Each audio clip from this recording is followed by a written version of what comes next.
Al llegar a Tito capítulo 3, es con gran gratitud y gozo que me preparé yo para poder volver a visitar estos versículos de nuevo, los versículos 4 al 7 que estudiamos la semana pasada, la última vez que estuvimos juntos. Y me dio gusto y quise repasar estos versículos de nuevo, porque es un mensaje tan incomparablemente impresionante, tan increíblemente importante y a la vez tan indisputablemente indispensable para todo ser humano. Y siendo esto así, es crucial que nosotros cuidadosamente lo consideremos a este mensaje, que completamente lo comprendamos y que claramente lo comuniquemos a todos los perdidos que están a nuestro derredor. Ahora, habiendo dicho lo que ya dije, quiero repetir lo que también ya dije una vez previa, que este pasaje es como una mina sin fondo en su riqueza doctrinal. El día de hoy me gustaría explorar un poquito más, excavar más a fondo algunas de las cosas, algunas de las enseñanzas doctrinales que aquí están para poder enriquecer nuestro entendimiento de estos versículos. Así que para hacerlo, vamos a estar concentrándonos nada más en lo que es el mensaje central de este pasaje.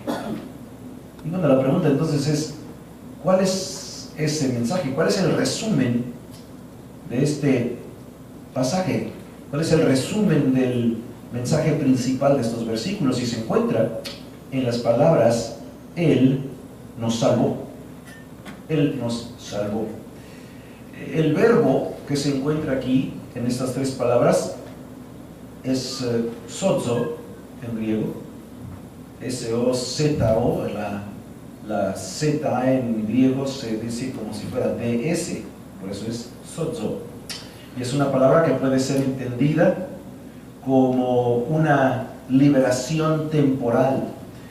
Se usa con respecto al rescate de alguien de un peligro, como se usa en Mateo capítulo 8, versículo 25, donde leemos que una tormenta poderosa en el mar había causado que las olas cubrieran la pequeña embarcación en que iban los discípulos y se empezara estuviera casi a punto de hundirse. Y estos discípulos, terriblemente asustados, despertaron a Jesús que dormía, despertaron al Dios hombre del universo y le dicen, le gritan, le claman, Señor, sálvanos, que perecemos. Así que allí aparece la palabra sozo, sálvanos. Es una palabra que comunica la idea de libertar a alguien, de librar a alguien de una ruina o de un desastre potencial. Habla de preservar a alguien del daño, aún de salvarles de la misma muerte. Así que sozo es una palabra que puede hablar de salvación en un sentido físico, definitivamente, pero en el Nuevo Testamento es una palabra que es usada predominantemente, es decir, en su gran mayoría se usa para hablar de la salvación en un sentido espiritual.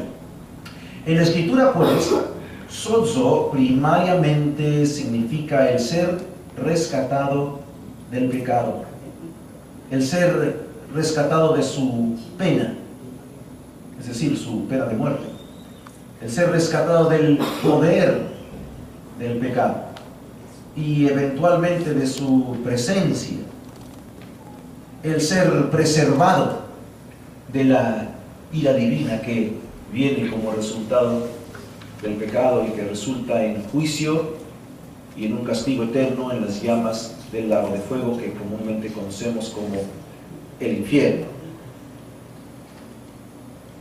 Pero esta palabra significa más que simplemente el ser salvo de algo.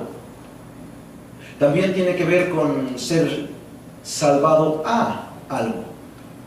No solamente ser salvo de algo, pero ser salvo a algo. Cuando los creyentes pues son salvados por Dios, son salvados a un presente en que se restaura su comunión con Dios, según Hechos 2:47 y 1 Corintios 1:9. Además, están siendo rescatados del dominio de las tinieblas y son trasladados al reino de Cristo, el amado Hijo de Dios, según Colosenses 1:13 y 1 Tesalonicenses 2:12.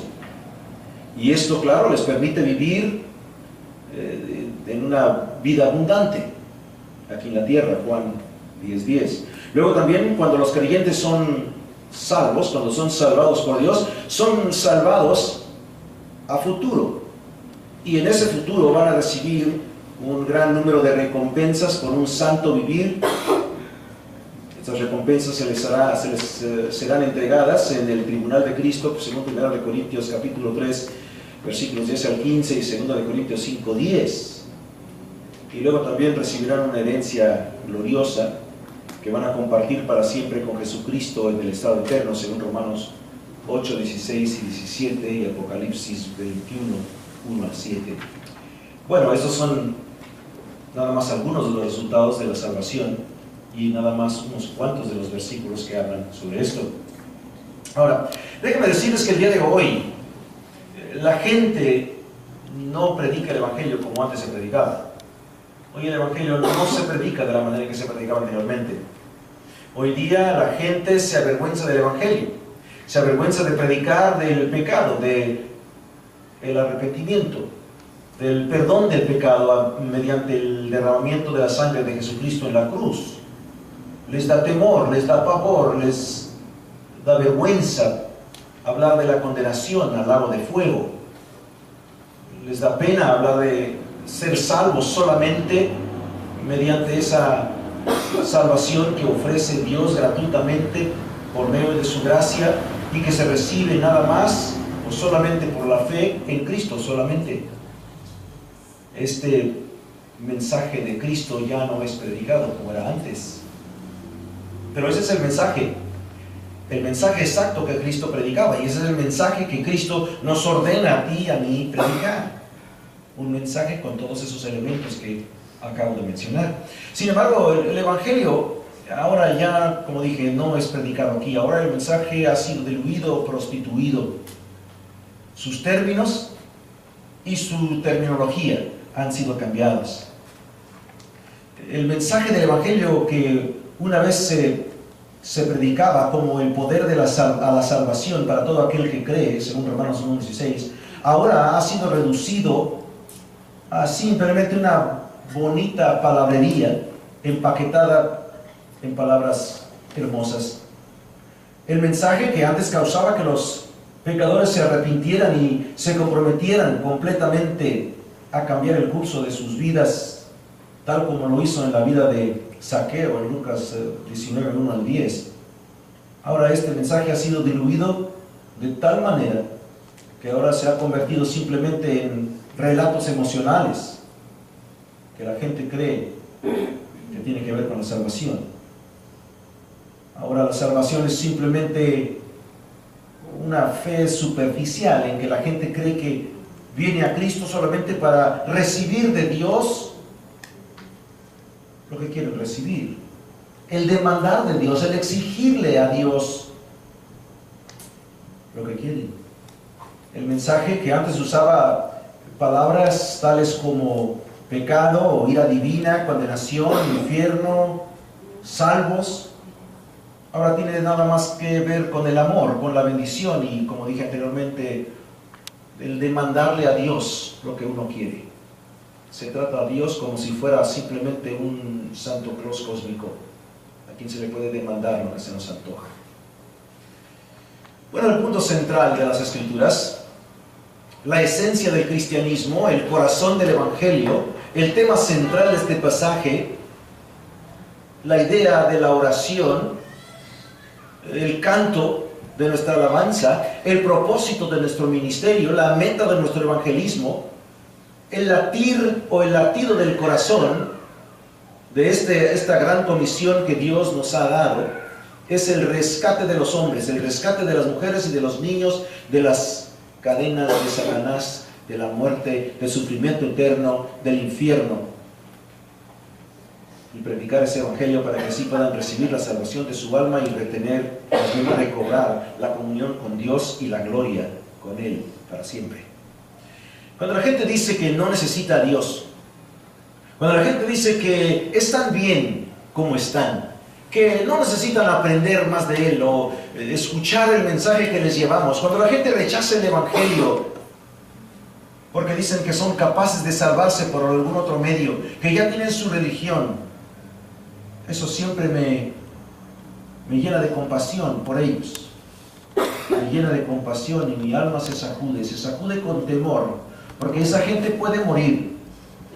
Esa gente puede morir sin permitirle a Jesucristo que llegue a ser el Señor de su vida y el Salvador de su alma, y entonces están condenados al infierno. Bueno, Dios necesita a Dios. Necesita la salvación de Dios terriblemente. ¿Saben por qué? Porque el hombre está necesitado de Dios, porque es un pecador. Hay muchas listas en las Escrituras que describen el por qué el hombre necesita el perdón de Dios, por qué el hombre necesita ser salvado por Dios. Algunas listas incluyen las siguientes. A lo mejor los voy a decir un poco rápido, no van a poder anotarlas todas, pero pueden después comprar el CD y tener todo esto en sus manos. Pero en Marcos 7, 20 al 23 está una de tales listas. En Romanos 1, 18 al 32. Primera de Corintios 6, 9 al 10. Gálatas 5, 19 al 21. Efesios 4, 17 al 19, también el versículo 31. Segunda de Timoteo 3, 1, 5. Tito 3, 3, que vimos hace unas semanas, y luego Apocalipsis 21, 8. Todas esas son listas de las cosas que el hombre hace, de los pecados que el hombre comete y que le hacen estar en necesidad del perdón de Dios, de la salvación de Dios. Ahora, obviamente, no tenemos tiempo para leer todos estos pasajes, pero quiero que consideremos uno juntos.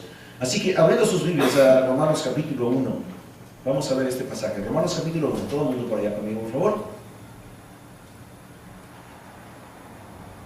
Y aunque este pasaje en verdad comienza en el versículo 18 tratando con la idolatría, con el lesbianismo y con la homosexualidad, vamos a nada más a leer para ahorrarnos un poquito de tiempo. Vamos a leer nada más lo siguiente.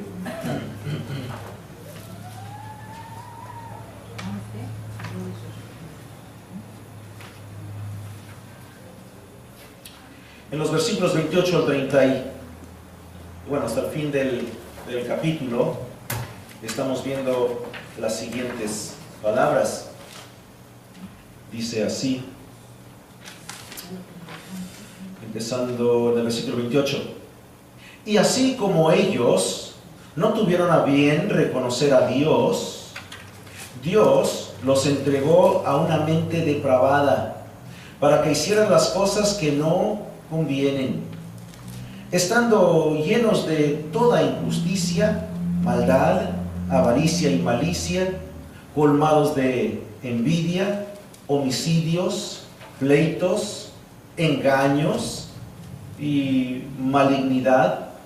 Son chismosos, detractores, aborrecedores de Dios, insolentes, soberbios, jactanciosos, inventores de lo malo, desobedientes a los padres, sin entendimiento, indignos de confianza, sin amor, despiadados, los cuales, aunque conocen el decreto de Dios, que los que practican tales cosas son dignos de muerte, no solo las hacen, sino que también dan su aprobación a los que las practican. Una descripción bastante detallada. Pero como dije, esa no es la única. Hay las demás que ya mencionamos. Y si juntáramos todas esas listas, nos daríamos cuenta que el hombre es, un hombre muy perdido, muy necesitado del amor de Dios y de la salvación de Dios. Esta es la razón por la cual Pablo escribe en Romanos 3, versículos 10 al 12, lo siguiente. Romanos 3, si quieren vayan allí, está una página o dos de su Biblia. Como está escrito, no hay justo ni a uno, no hay quien entienda. Miren estas siguientes palabras. No hay quien busque a Dios. ¿Se escucharon eso? No hay quien busque a Dios. Todos se han descarriado a una, se hicieron inútiles, no hay quien haga lo bueno, no hay ni siquiera uno. No, la gente dice, es que es una persona de buen corazón, un poquito grosera pero de buen corazón, un poquito flojo pero de buen corazón, un poquito esto pero de buen... No, no son de buen corazón para nada. ¿Qué acabamos de leer? No hay uno bueno, ni siquiera uno. Es un buen muchacho pero anda con malas compañías. No es cierto. Si fuera un buen muchacho no anduviera con las malas compañías. ¿Y cuál es la consecuencia de esta pecaminosidad y este pecado diverso y destructivo y condenador?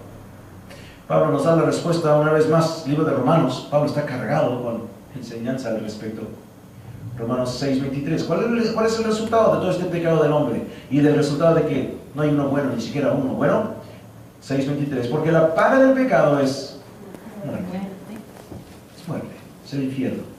Esa es la razón por la cual el hombre necesita la salvación. Esa es la razón por la cual el hombre necesita ser salvado por Dios. Por eso es que Dios, Él nos salvó.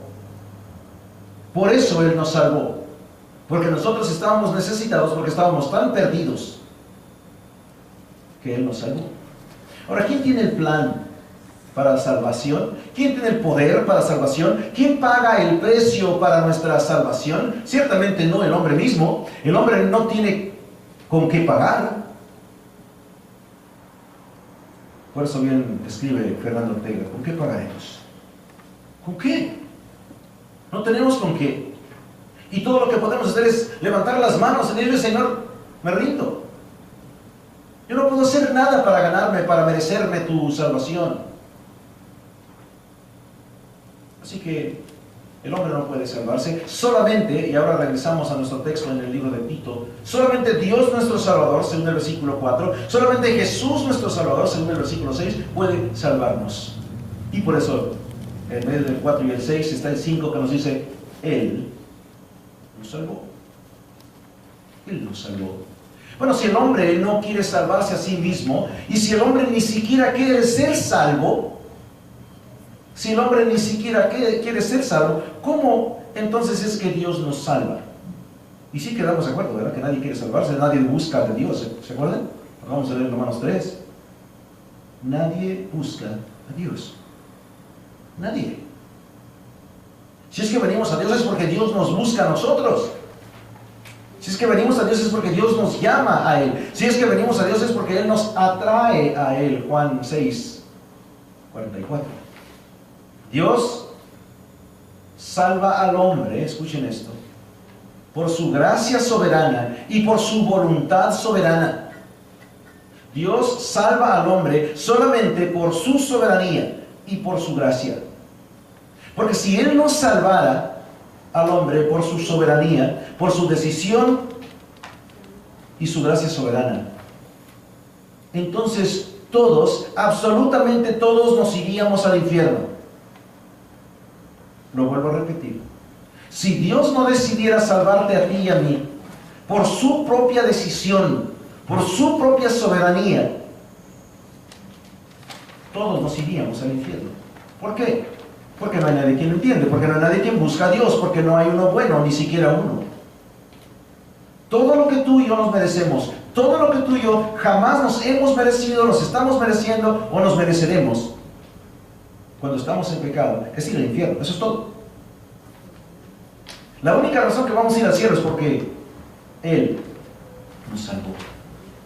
Ahora, vamos a leer juntos, por favor. Este pasaje también quiero que lo veamos juntos, porque es un pasaje importantísimo. Estamos en Efesios capítulo 2. Vamos allí. Todas las Biblias allá, por favor. Efesios capítulo 2, versículo 1, empezando ahí. Y fíjense qué similaridad tiene este pasaje con lo que estamos viendo en Tito.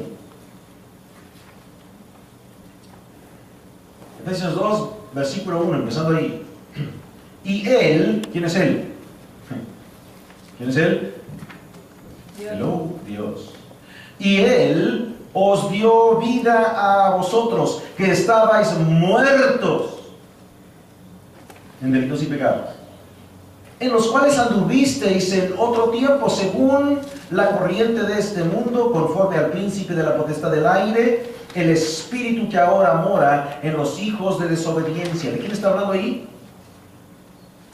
¿De quién está hablando? ¿Quién es ese espíritu que ahora mora en los hijos de desobediencia? ¿Quién es ese príncipe del aire? Dígame. El diablo. El diablo. El diablo mora en los hijos de desobediencia. Versículo 3. Entre los cuales, los hijos de desobediencia, entre los cuales también todos nosotros en otro tiempo vivíamos en las pasiones de nuestra carne, satisfaciendo los deseos de la carne y de la mente, y éramos por naturaleza hijos de ira, lo mismo que los demás. Pero, esta palabra pero es una palabra preciosa. Pero, porque esta palabra pone distinción, pone separación, hace la diferencia, marca la diferencia entre nosotros y los no creyentes. Fíjense en la siguiente palabra, versículo 4 de Efesios 2. Pero Dios, no pero yo, o pero tú, pero nosotros, pero la iglesia, pero el rito ceremonial religioso, pero la actividad, pero las buenas obras, no. Pero la fe, ¿Pero quién? Pero Dios. Tito 3:5. Él nos salvó. Pero Dios, que es rico en misericordia. ¿Qué dice Tito 3:5? Él nos salvó, no conforme a obras de justicia que nosotros hubiéramos hecho, sino conforme a su misericordia. Versículo 4 de Efesios 2. Pero Dios, que es rico en misericordia, por causa del gran amor, ¿se acuerdan de eso? Amor, versículo 4 de Tito 3, ¿no? Su bondad y su amor. Otra vez más, versículo 4. Pero Dios, que es rico en misericordia por causa del gran amor con que nos amó, aun cuando estábamos muertos en nuestros delitos, nos dio vida juntamente con Cristo. Por gracia habéis sido salvados. En paréntesis. ¿Sí se dan cuenta? Aun cuando estábamos muertos en nuestros delitos y pecados, cuando apestábamos de pecado. ¿Alguien se le ha echado a perder una carne? ¿Cómo huele una carne echada a perder? Uf. ¿Cómo huele un huevo echado a perder? Híjole. ¿Cómo huele un perro muerto o un zorrillo muerto? Uy. Feo. Así estábamos nosotros. Pestilentes, sucios, corrompidos, llenos de gérmenes, llenos de bacteria espiritual, llenos de todo ese pecado.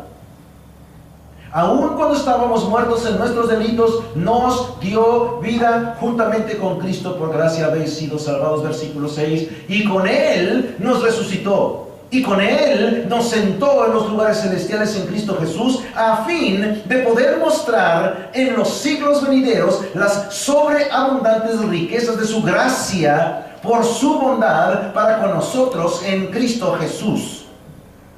Él nos salvó, vaya, diciéndolo de una manera muy golpeada, porque a Él le dio la gana. No porque tú y yo hicimos algo, no porque tú y yo lo merecíamos, no porque tú y yo lo compramos, la compramos esa salvación. Mira versículos 8, 9 al 10. Porque por gracia habéis sido salvados, por medio de la fe. Y esto, ¿cuál es esto? La fe, no es de vosotros, sino que es don, es regalo, es dádiva de Dios. Aún la fe que tú y yo tenemos en Cristo no es una fe que tú y yo desarrollamos, que tú y yo compramos, que tú y yo encontramos, que tú y yo de alguna manera cultivamos. Es una fe que Él nos dio. ¿Cómo somos salvos? Versículo 9. No por obras. No por obras para que nadie se gloríe. Qué bárbaro. Dios se rayó conmigo. Versículo 10. Porque somos hechura suya, creados en Cristo Jesús. ¿Para qué somos creados en Cristo Jesús? Para hacer buenas obras. Hacer buenas obras. Las cuales Dios preparó de antemano para que anduviéramos en ellas. Dios ya tenía planeado lo que tú y yo teníamos que hacer como sus hijos. Entonces, imagínate qué ridículo. Cuando la gente te dice, es que no estoy listo, no quiero venir a Dios y luego fallarle. Es una tontería. Si ya le has fallado, le fallaste al grado de que estás condenado ahorita al infierno. Y si no te arrepientes y le entregas tu vida ahorita mismo, al infierno te vas. Además, puesto que estás aquí en la tierra, aun cuando te conviertes, vas a estar luchando contra Satanás y contra tu carne y contra tu mente. Y vas a estar cayendo de vez en cuando en pecado. Le vas a fallar. No hay tal cosa como un cristiano que no le falla a Dios. Todos los cristianos le fallamos todos los días a Dios. Pero aún así, cuando estábamos muertos, podridos, pestilentes en nuestra podredumbre de muerte espiritual, Dios nos amó. Y no solamente nos amó, sino Él nos salvó. Este es un tratado fabuloso sobre la salvación del hombre aquí en Efesios. Así que la soberanía de Dios, la voluntad soberana de Dios es la razón por la cual nos salvó. Porque Él quiso hacerlo y hasta allí. Y la gracia de Dios es la motivación. Porque Él es un Dios bueno. Un Dios que extiende su favor inmerecido para con nosotros. Pero ahora, ¿cómo es la gracia implementada? ¿Cómo la pone en práctica Dios? ¿Cómo es que Dios nos salva? Bueno, este pasaje aquí en Tito capítulo 3, volvemos allí, nos presenta 7 maneras, ya las repasamos de cierta manera la semana pasada. Vamos a ver el versículo 4 y 5 juntos. Nos dicen así: pero cuando se manifestó la bondad de Dios, nuestro Salvador, y su y su amor hacia la humanidad, Él nos salvó. ¿Ok? Pero cuando se manifestó la bondad de Dios, nuestro Salvador, y su amor hacia la humanidad, Él nos salvó. Así que la primera manera en que Dios salva al hombre que no quiere ser salvado, que no puede salvarse a sí mismo, es por la bondad de Dios. Dios pone su bondad en acción. La bondad de Dios está muy bien documentada en las Escrituras. Es algo que vemos en Mateo 5:45. Dios hace llover y salir el sol sobre los justos y los injustos. Lucas 6:35, Romanos 2:4, Romanos 11:22, Efesios 2:7 nos dice que nos salva por gracia, Colosenses 3:12, Primera de Pedro 2, versículo 3, Segunda de Pedro 1:7. Todas estas cosas nos hablan acerca de la bondad de Dios. Y claro, nuestro propio texto, Tito 3:4. Y como les dije la última vez que estábamos estudiando juntos, ya vimos que la bondad de Dios habla del buen corazón de Dios, habla de algo bueno, tal como el buen corazón de Dios. El único que tiene buen corazón es Dios. No hay nadie en el mundo que tenga un buen corazón. ¿Okay? Nadie en el mundo que tenga un buen corazón. Hace unos momentos decía de que la gente a veces dice, es que es una persona de buen corazón. No es cierto. Ay, pero es que tú no lo conoces. No importa. No es de buen corazón, es de mal corazón, es de feo corazón. Es un corazón podrido, echado a perder, que no sirve para nada. ¿Sabes por qué lo digo? Porque el corazón es engañoso y perverso por sobre todas las cosas. ¿Quién puede entenderlo? Jeremías 17:9. Ese es el corazón del hombre, engañoso, mentiroso. Pero Dios no es así. Dios es un Dios bondadoso, y es en base a su bondad que Él nos salva a ti y a mí del infierno. Segundo, ¿cómo nos salva Dios? Dios nos salva por su filantropía, por su amor hacia el hombre. Esta es una palabra que habla de la compasión de Dios, que habla de un afecto fuertísimo, un afecto que estimula, que lleva, que empuja hacia la liberación de alguien más del dolor o de la angustia. Filantropía, o filantropía, como quieras decir. Ese es el amor de Dios. Este no es un amor que tiene que ver todo con las emociones, solamente. Es un amor que va más allá de las emociones, es un amor que es movido por la preocupación por algo, un amor que estimula a la acción. A la acción. Bueno, esa bondad y ese amor de Dios son las primeras dos maneras en que Dios nos salva, y no nos debería de sorprender. Después de todo, Dios ha desde el principio demostrado su bondad. Él ha mostrado su amor hacia el hombre. ¿Cómo? Muy fácilmente te lo digo. Él creó todas las cosas para que el hombre las gobernara, para que el hombre las subyugara. Él creó todas las cosas para que el hombre las disfrutara. Él instituyó el matrimonio y la familia y todas esas relaciones para el favor del hombre y tanto más. Es más, la bondad de Dios y el amor de Dios aún se puede ver en el hecho de que Él pudiera haber destruido a toda la raza humana de golpe. Pudiera haber destruido a Adán y a Eva y jamás permitidoles tener hijos por su pecado. Pero no lo hizo. ¿Por qué? Porque Dios es un Dios paciente, porque Dios es un Dios amoroso, que no quiere ver que nadie se pierda, sino que todos vengan al arrepentimiento, como nos dice 2 de Pedro 3:9. Dios ha demorado. Dios está demorando, y ciertamente, al parecer, Dios demorará su juicio y su castigo para que más gente pueda venir a Cristo.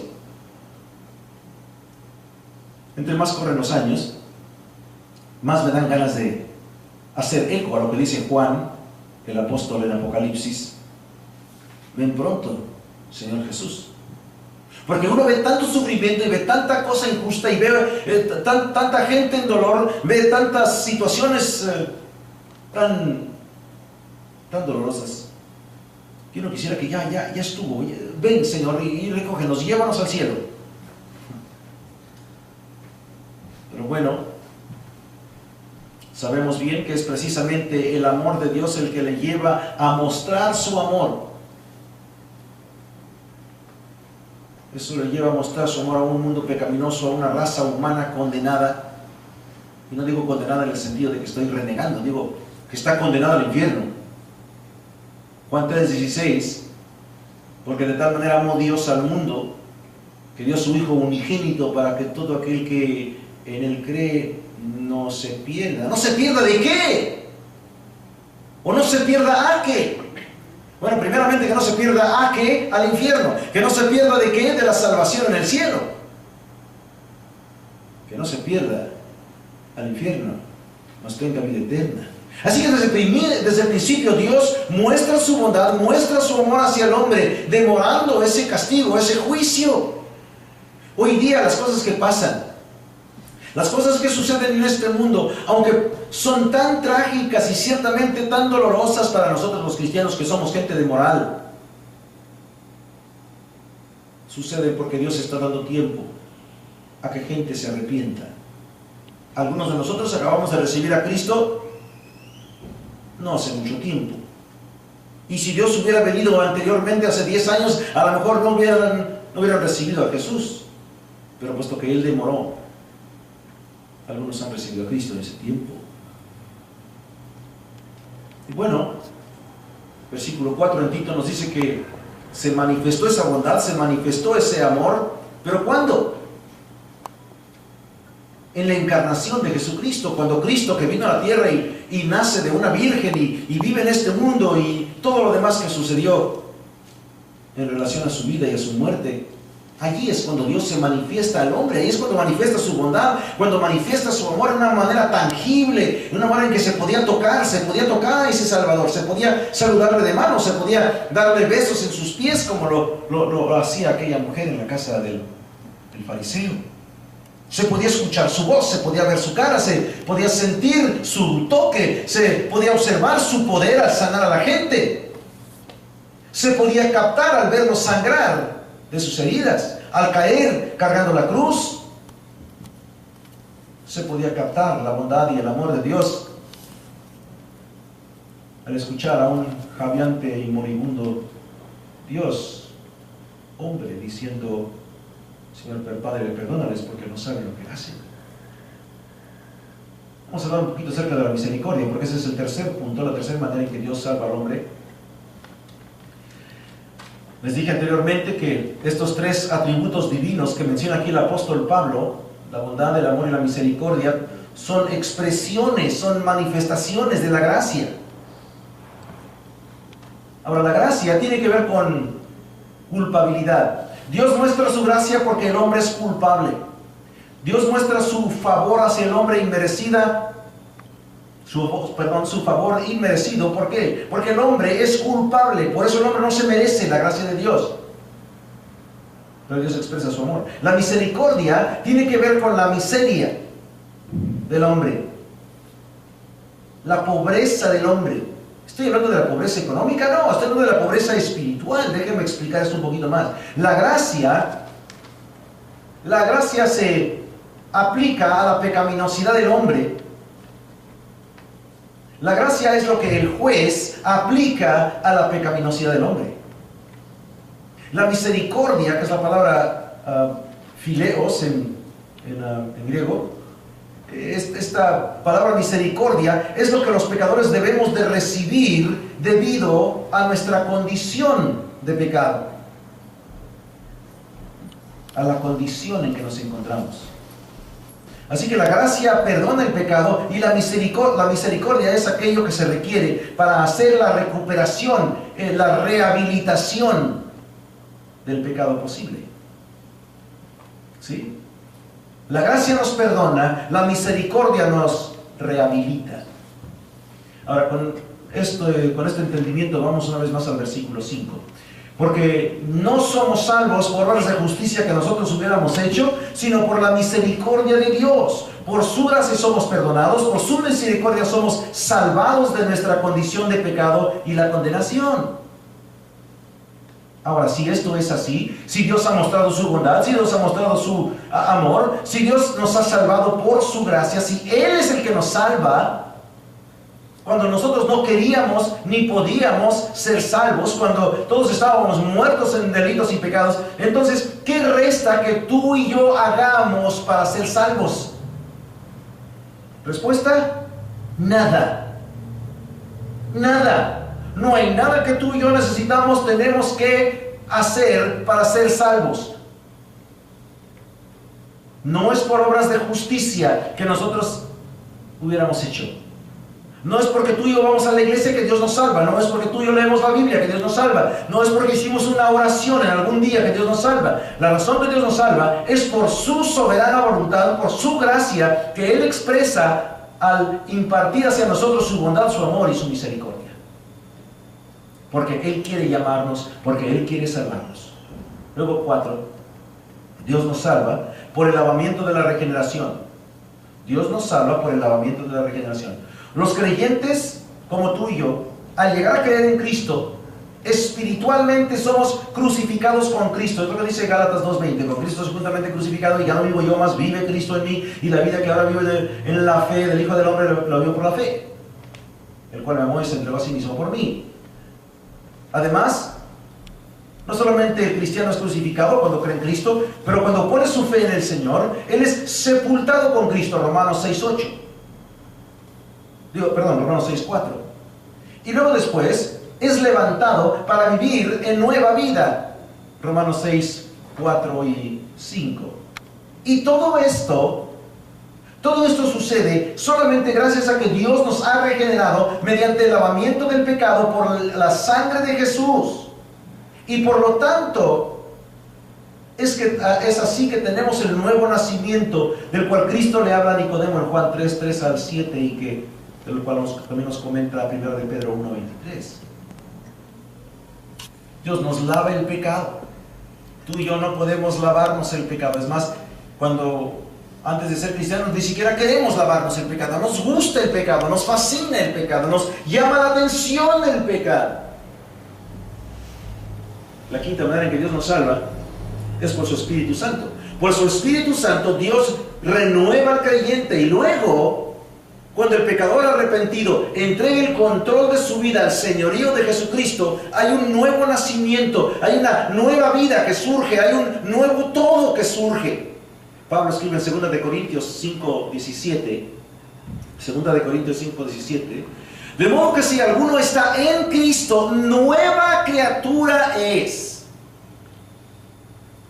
Las cosas viejas pasaron y aquí son hechas nuevas. Pero la pregunta para muchos creyentes, o para muchos que dicen que son creyentes, es: ¿en verdad es nueva criatura? Porque si es nueva criatura, tiene que comportarse como nueva criatura. Bueno, la vida cambia totalmente, pues, para uno que es verdaderamente un cristiano. Ahora él tiene nueva vida, según Romanos 6:4. El que es de veras un creyente hace a un lado su viejo hombre, según Efesios 4:22. Es renovado en su manera de pensar, Efesios 4:23. Se pone el nuevo hombre, se reviste de nuevo hombre, Efesios 4:24. Y está siendo renovado en el hombre interior día con día, segunda de Corintios 4:16. ¿Estamos captando esto? Mira, cuando tú y yo nos convertimos a Cristo, hay una transformación. Y si seguimos pensando lo mismo, si seguimos hablando lo mismo, si seguimos haciendo las cosas que antes hacíamos y vistiéndonos como antes lo hacíamos y involucrándonos en todos los pecados que antes nos involucrábamos, tendríamos que poner en tela de duda si de veras somos cristianos o si no somos cristianos. Porque el que es un cristiano verdadero es transformado y todo es nuevo para él. Todo. Su manera de pensar, su manera de sentir, su manera de ver, su manera de captar, su manera de expresarse, su manera de vestirse, su manera de hacer todas las cosas cambian. Ahora, a veces la gente viene y te dice: es que no me quiero convertir al cristianismo porque no quiero fallarle, como dije anteriormente. O a veces dicen: es que no sé si pueda hacerlo, no sé si pueda ser lo que un cristiano debe ser. Déjame decirte que esas dos aseveraciones de parte de esas personas son tontas. Porque tú y yo no podemos hacer nada en lo absoluto para ser diferentes, para ser nuevas criaturas. El único que nos llama es ¿quién? Dios. El único que nos escoge para salvación es ¿quién? Dios. El único que nos justifica es ¿quién? Dios. El único que nos santifica es ¿quién? Dios. El único que nos da su gracia es Dios. El único que nos da la fe es Dios. El único que nos salva es Dios. El único que hace posible la regeneración, la transformación es Dios. Dios mediante su Espíritu Santo. Mira conmigo el versículo 5 de Tito 3. Él nos salvó no por obras de justicia que nosotros hubiéramos hecho, sino conforme a su misericordia, por medio del lavamiento de la regeneración y la renovación. ¿Por quién? La renovación por el Espíritu Santo. Él es el que se echa la bronca encima de cambiarte.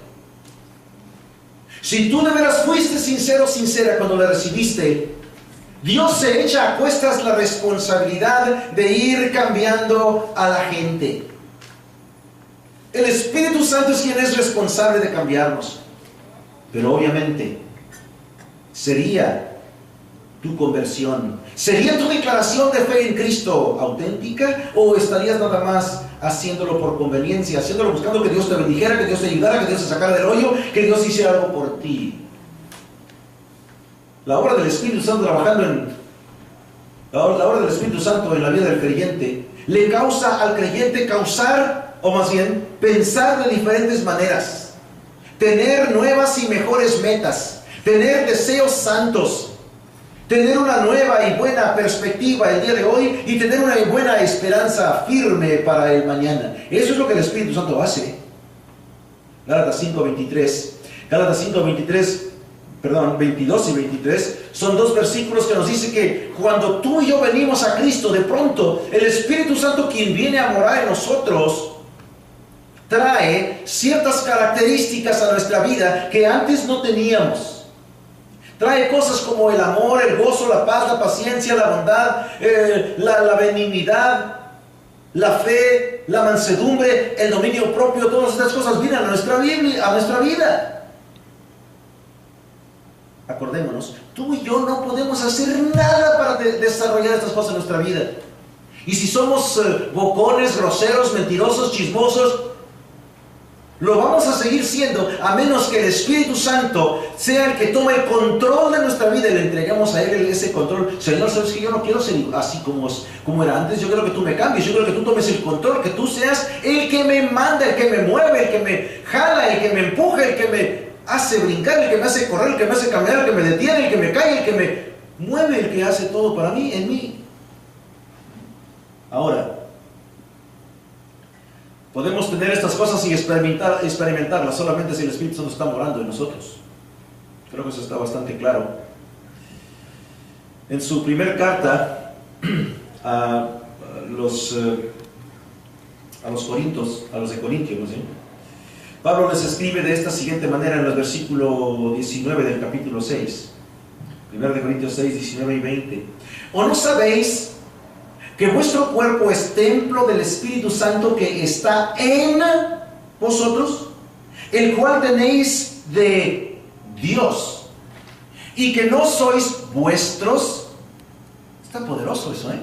Quiere decir que tu cuerpo, tu mente, tu dinero, tu todo, ya no es de nadie, es de Dios. Ya no es tuyo. Yo me voy a vestir como se me pegue la gana, va, que al cabo es mi cuerpo. Eso no es cierto. Versículo 20. Pues por precio habéis sido comprados. ¿Cuál precio? Cristo. Por tanto, glorificad a Dios en vuestro cuerpo y en vuestro espíritu, los cuales son de Dios. Si eres un cristiano o una cristiana el día de hoy, ya no te perteneces, tú no tienes derecho sobre tu cuerpo, tu mente, tu boca, tu nada. Dios es el único que tiene el derecho, Él es el que tiene el título, Él es el dueño tuyo.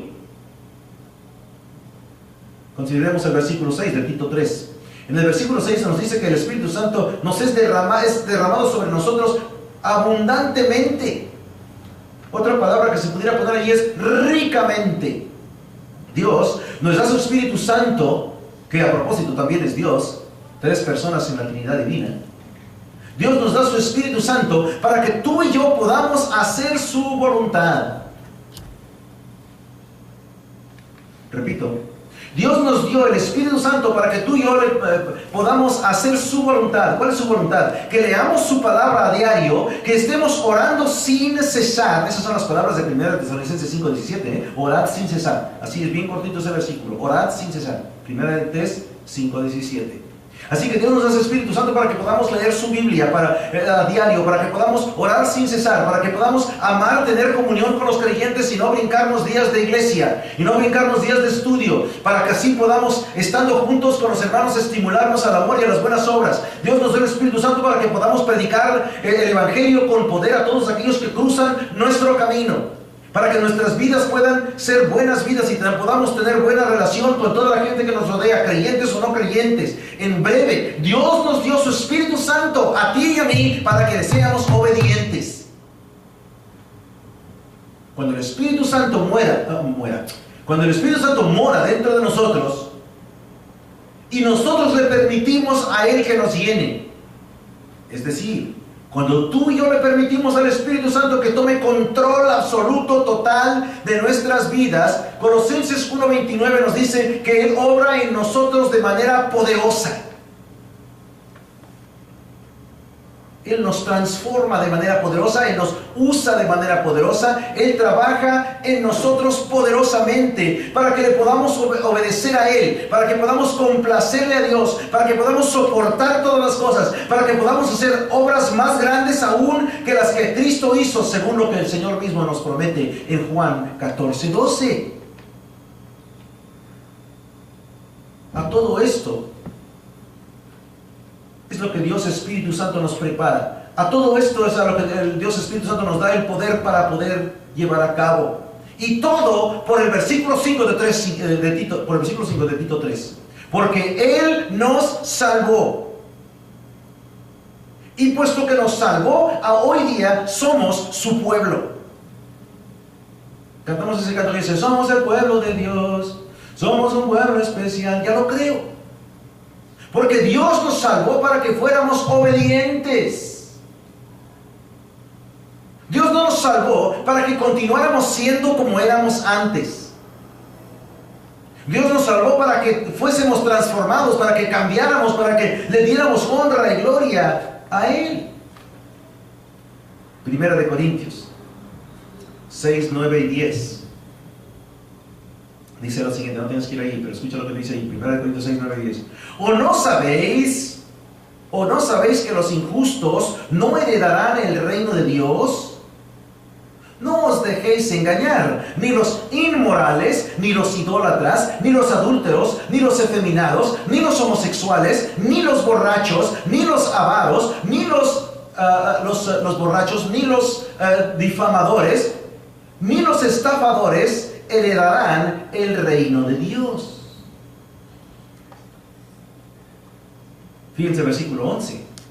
El versículo 11 es el poderoso. Y esto, ¿cuál es esto? Toda esa lista que acabo de leer. Y esto erais algunos de vosotros. Pero, otra vez esa palabra pero, el pero que viene a marcar la diferencia, el pero que viene a definir la separación, el pero que viene a hacer la distinción. Pero fuisteis lavados. ¿Qué dijimos que el Espíritu Santo hace en Tito 3:5? Que somos regenerados por el lavamiento y por la renovación en el Espíritu Santo. Versículo 11 una vez más de 1 Corintios 6. Y esto erais algunos de vosotros, pero fuisteis lavados, pero fuisteis santificados, pero fuisteis justificados en el nombre del Señor Jesucristo y en el, aquí viene, Espíritu de nuestro Dios. El Espíritu Santo es el responsable por cambiarnos.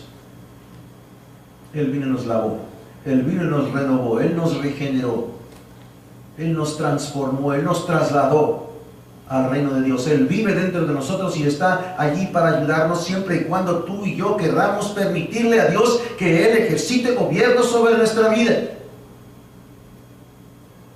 Hace unas semanas apenas estudiábamos la lista en Tito 3:9. ¿Se acuerdan? En Tito 3:3. Tito 3:3, porque nosotros también en otro tiempo éramos necios, desobedientes, extraviados, esclavos de deleites y placeres diversos,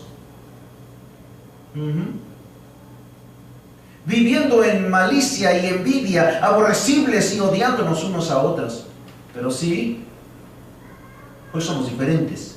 Los que somos cristianos de veras, los que somos cristianos auténticos, genuinos, los que hemos en realidad nacido de nuevo, nosotros somos diferentes porque ahora somos un pueblo especial, el pueblo de Dios, y tenemos que vivir diferente a como vivíamos antes. Tenemos que hablar y andar diferente a como hablábamos y andábamos antes. Segunda de Corintios 6:16. Segunda de Corintios 6:16. Escucha esto. O te pregunta el apóstol, ¿qué acuerdo tiene el templo de Dios con los ídolos? ¿Qué acuerdo tiene el templo de Dios con los ídolos? Porque nosotros somos el templo del Dios vivo. Nosotros somos el templo de Dios vivo. Como Dios dijo, aquí viene, habitaré en ellos y seré su Dios, y ellos serán mi pueblo. Si eres un creyente de verdad, Dios habita en ti y Dios quiere transformar tu vida y que no sigas siendo la misma persona temerosa, la misma persona cabizbaja, deprimida, que todo el tiempo está pasando por las mismas cosas que siempre has pasado toda tu vida, por las depresiones y las tristezas y el esto y el otro y aquello. Escucha lo que dice el versículo 17 en Corintios 6. Por tanto, acaba de decir Dios que Él va a habitar en nosotros, ¿no? Él va a habitar en nosotros. Por tanto, salid de en medio de ellos, es decir, de todos los ídolos, de todos los pecadores, y apartaos, dice el Señor, y no toquéis lo inmundo, es decir, no peques. Y yo os recibiré. Este es Dios hablando. Este es el Dios del universo que está ordenándonos, que está mandándonos a que caminemos en una nueva manera de vivir. Porque Él nos da la fuerza, Él nos da la capacidad, Él nos da la guianza, Él nos da la sabiduría, Él nos da el poder para poder hacerlo mediante la persona del Espíritu Santo, que es Dios también. Por eso no es difícil. Por eso es algo que se puede lograr. Tú y yo podemos ser diferentes, pero si tú y yo queremos, si tú y yo estamos dispuestos a que Dios nos cambie. Pero si seguimos necios, si seguimos firmes, aferrados a nuestras costumbres y a nuestros deseos y a nuestra manera de pensar, siempre vamos a vivir esa vida mediocre, deprimida que siempre vivimos. Esta es la razón, es que es tan trágico. Es tan trágico cuando de vez en vez los cristianos, el pueblo de Dios, se rehúsa a obedecer al Señor, se rehúsan a creer al Señor, se rehúsan a vivir como ordena el Señor. Y prefieren seguir viviendo como vivían antes, cuando el Espíritu Santo no moraba en ellos, cuando no pertenecían a Dios. Y piensan que pueden vivir a gusto simplemente porque vienen a la iglesia de vez en cuando, sin hacer todo lo demás que Dios quiere. Bueno,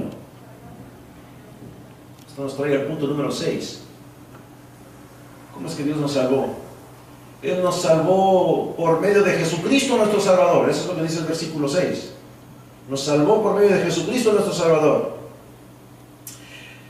Vamos a Isaías, por favor. Isaías hice referencia a esta cita. El libro de Isaías, todo el mundo abriendo sus libros al libro de Isaías, capítulo 53. Y vamos a ver los versículos 10 y 11 allí.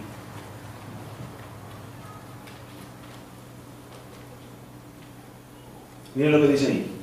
Isaías 53, versículo 10. Pero quiso el Señor, el Padre, quebrantarle a Cristo el Hijo, sometiéndole a padecimiento. Cuando Él se entregue a sí mismo, Jesús, como ofrenda de expiación, verá su descendencia y prolongará sus días, y la voluntad del Señor en su mano prosperará. Interesante. Versículo 11. Debido a la angustia de su alma, de Jesús, Él, el Padre, lo verá y quedará satisfecho. Por su conocimiento, el justo, mi siervo, justificará a muchos y cargará las iniquidades de ellos. Ahora, quiero que nos demos cuenta. El Señor quiso quebrantarle. ¿Sí se dan cuenta? El Señor quiso quebrantarle sometiéndole a padecimiento. Dios, pues, se complace en mandar a su Hijo a morir en la cruz. Le complace que su Hijo sufra y muera por los pecadores. ¿Por qué? Porque solamente al morir Jesús en la cruz se satisface la gran ira de Dios en contra del pecado. Miren, cuando el hombre pecó contra Dios, había una deuda de pecado y alguien tenía que pagar por ese pecado del hombre, y el único que tenía las calificaciones, el único que calificaba para poder pagar por ese pecado tuyo y mío, el único que tenía lo necesario, el único que reunía los requisitos para pagar por tu pecado y por el mío, es Jesús. Por eso es que Jesucristo es nuestro Salvador. Por eso es que Él nos salvó. Por eso es que tú y yo no nos salvamos. Punto final. La manera en que Dios nos salva es al justificarnos. Dios nos justificó Si nos damos cuenta en Isaías 53:11, nos dice que Jesús justificó a muchos. Dios Padre declara legalmente libre a todo el hombre que cree de la deuda de su pecado. La muerte de Jesucristo provee la justificación que el hombre no podía merecerse, La muerte de Jesucristo provee la justificación que el hombre no podía ganarse, no debía merecerse, no quería buscar y ni siquiera quería tener. Tremendo. La muerte de Jesús en la cruz provee la justificación necesaria. Esa justificación que tú y yo no podíamos ganarnos, no deberíamos de merecernos, que no buscamos y que no queríamos siquiera tener. Pero bueno, dado a su gracia hacia el hombre, Dios acepta el sacrificio de Jesús en la cruz y la justificación se logra. Así que esta justificación típicamente se usa para hablar nada más de la declaración legal de Dios que nos absuelve del pecado, pero aquí se habla de toda la salvación. De toda la salvación. ¿Y por qué nos justifica? Para que, justificados por su gracia, fuésemos hechos herederos según la esperanza de la vida eterna. Dios nos justifica, Dios da a su Hijo para justificarnos, para que pudiéramos tú y yo tener vida eterna que no nos merecíamos, que ni siquiera queríamos y no podíamos de ninguna manera lograr o comprar. Así que nuestra justificación significa que somos salvados por la voluntad de Dios soberana, por esa bondad de Dios, por el amor de Dios, por la misericordia de Dios, por el lavamiento de la regeneración que nos da el Espíritu Santo, que somos salvos por Jesucristo que muere en la cruz para darnos esa justificación. Así que, hermanos, al vivir en medio de una generación perversa y torcida, ¿qué es lo que debemos hacer? Debemos de vivir vidas santas, debemos hablar la verdad del Evangelio con firmeza para que los no creyentes puedan ver nuestra vida, puedan ver nuestro testimonio santo y puedan escuchar la realidad de la salvación de Dios y así, sin tener nada de qué acusarnos, puedan ser influenciados para creer en Jesucristo y recibirle como el Señor de su vida y el Salvador de su alma. Vamos a orar.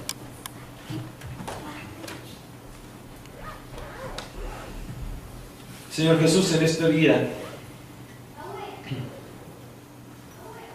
te doy gracias de que tú nos das tu palabra, de que tu palabra, aun cuando la repasamos de nuevo, los mismos versículos, aún no los hemos cubierto totalmente, porque tu palabra es tan vasta, tan profunda, tan ancha, tan alta, tan gruesa, tan fuerte, tan poderosa, tan incomparable, tan hermosa, que no es posible con meras palabras de un predicador describir el impacto, el cambio, el poder, la transformación, la riqueza que tu Biblia contiene, que tu mensaje de salvación nos da. Y por eso pedimos, Señor, que el día de hoy podamos ir a nuestras casas y digerir estos mensajes, que podamos repasarlos, que podamos entenderlos plenamente, que podamos comunicar sus verdades a nuestros amigos, familiares y demás. Permítenos ser diferentes, Señor, a causa de haber estado aquí en este día. Pero pedimos todo esto en el nombre precioso e incomparable de Jesús, tu Hijo. Amén. Griego se dice como si fuera DS, por eso es sozo. Y es una palabra que puede ser entendida como una liberación temporal. Se usa con respecto al rescate de alguien de un peligro, como se usa en Mateo capítulo 8, versículo 25, donde leemos que una tormenta poderosa en el mar había causado que las olas cubrieran la pequeña embarcación en que iban los discípulos y se empezara estuviera casi a punto de hundirse. Y estos discípulos, terriblemente asustados, despertaron a Jesús que dormía, despertaron al Dios hombre del universo y le dicen, le gritan, le claman: Señor, sálvanos, que perecemos. Así que allí aparece la palabra sozo, sálvanos. Es una palabra que comunica la idea de libertar a alguien, de librar a alguien de una ruina o de un desastre potencial. Habla de preservar a alguien del daño, aún de salvarles de la misma muerte. Así que sozo es una palabra que puede hablar de salvación en un sentido físico, definitivamente, pero en el Nuevo Testamento es una palabra que es usada predominantemente, es decir, en su gran mayoría se usa para hablar de la salvación en un sentido espiritual. En la Escritura, pues, sozo primariamente significa el ser rescatado del pecado, el ser rescatado de su pena, es decir, su pena de muerte, el ser rescatado del poder del pecado y eventualmente de su presencia, el ser preservado de la ira divina que viene como resultado del pecado y que resulta en juicio y en un castigo eterno en las llamas del lago de fuego que comúnmente conocemos como el infierno. Nación, infierno, salvos, ahora tiene nada más que ver con el amor, con la bendición y, como dije anteriormente, el demandarle a Dios lo que uno quiere. Se trata a Dios como si fuera simplemente un Santo Claus cósmico, a quien se le puede demandar lo que se nos antoja. Bueno, el punto central de las Escrituras, la esencia del cristianismo, el corazón del Evangelio, el tema central de este pasaje, la idea de la oración, el canto de nuestra alabanza, el propósito de nuestro ministerio, la meta de nuestro evangelismo, el latir o el latido del corazón de esta gran comisión que Dios nos ha dado, es el rescate de los hombres, el rescate de las mujeres y de los niños de las cadenas de Satanás, de la muerte, del sufrimiento eterno, del infierno, y predicar ese evangelio para que así puedan recibir la salvación de su alma y retener, también recobrar la comunión con Dios y la gloria con Él para siempre.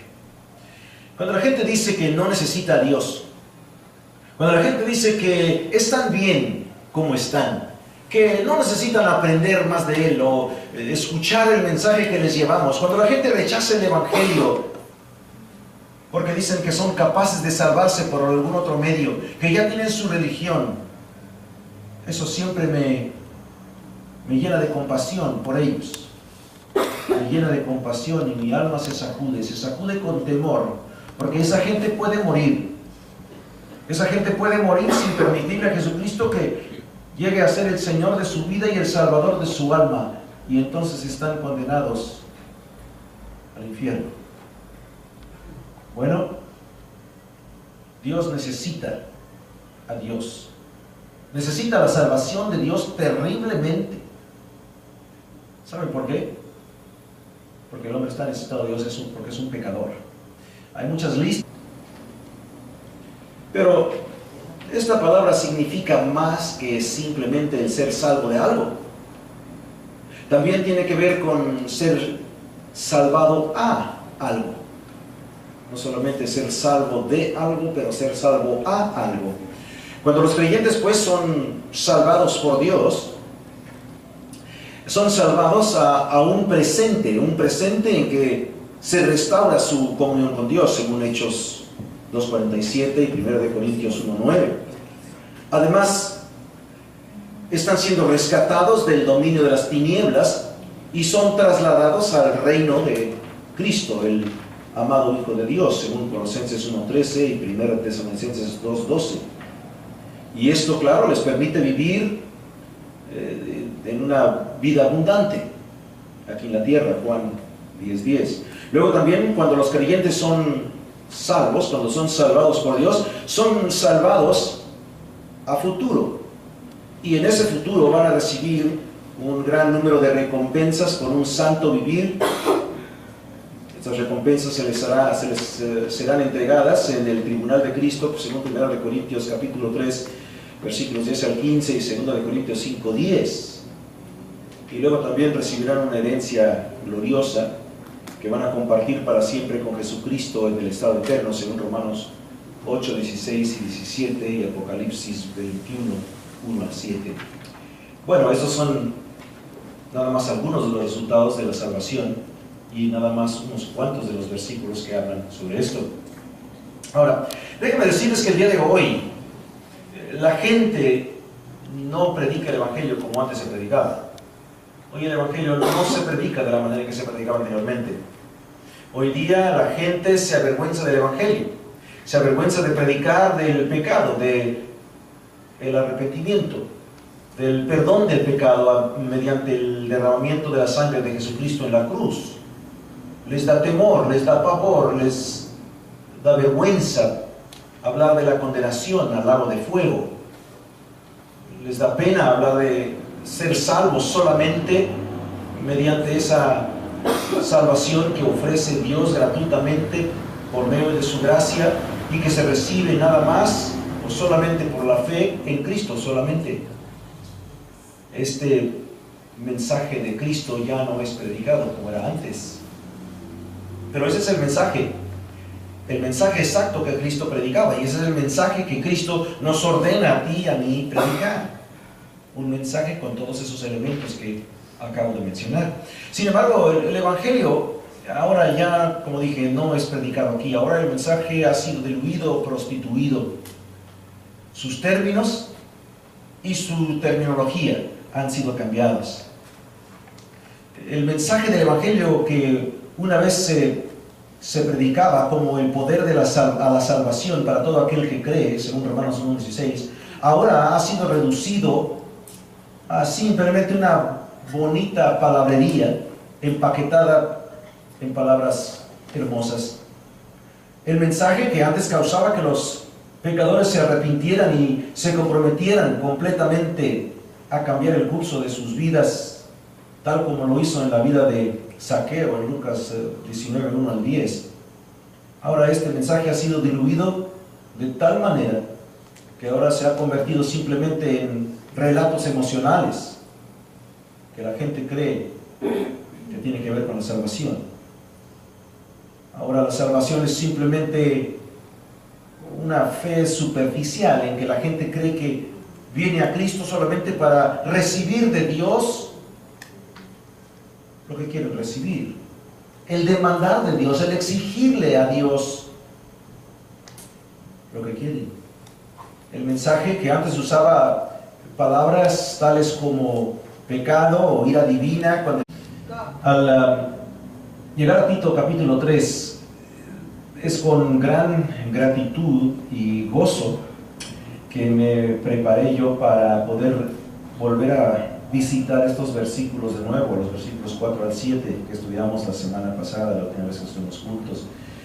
Y me dio gusto y quise repasar estos versículos de nuevo, porque es un mensaje tan incomparablemente impresionante, tan increíblemente importante y a la vez tan indisputablemente indispensable para todo ser humano. Y siendo esto así, es crucial que nosotros cuidadosamente lo consideremos a este mensaje, que completamente lo comprendamos y que claramente lo comuniquemos a todos los perdidos que están a nuestro alrededor. Ahora, habiendo dicho lo que ya dije, quiero repetir lo que también ya dije en una vez previa, que este pasaje es como una mina sin fondo en su riqueza doctrinal. El día de hoy me gustaría explorar un poquito más, excavar más a fondo algunas de las cosas, algunas de las enseñanzas doctrinales que aquí están para poder enriquecer nuestro entendimiento de estos versículos. Así que para hacerlo, vamos a estar concentrándonos nada más en lo que es el mensaje central de este pasaje. Y bueno, la pregunta entonces es, ¿cuál es ese mensaje? ¿Cuál es el resumen de este pasaje? ¿Cuál es el resumen del mensaje principal de estos versículos? Y se encuentra en las palabras, Él nos salvó. Él nos salvó. El verbo que se encuentra aquí, en estas tres palabras, es sozo en griego, S-O-Z-O, la Z en griego.